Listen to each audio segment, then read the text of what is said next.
Simula na ng mga kabi-kabilang Filipino festivals ngayon pong summer.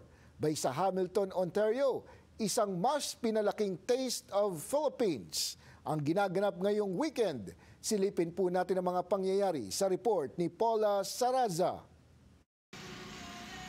This is our first year doing it in a public space like Gage Park.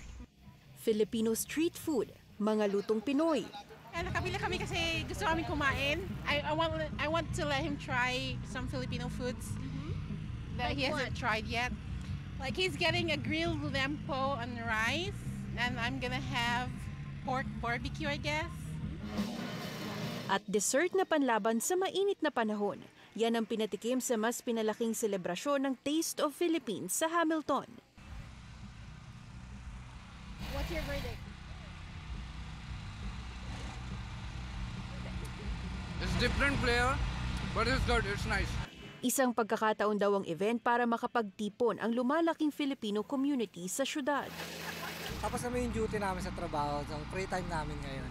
Bukas din ito sa mga Canadians at iba pang lahi na nais makilahok sa pagdiriwang ng Filipino Heritage Month. The community wants to do something together, but we don't have enough events to do that.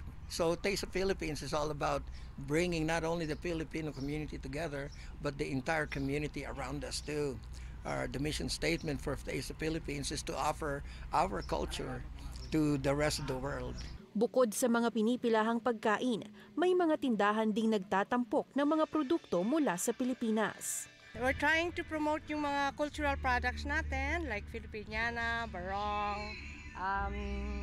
If you see this, mga ano dyan, mga manok, it's fun, yeah. You know, yung mga ito, mga logo natin from Philippines.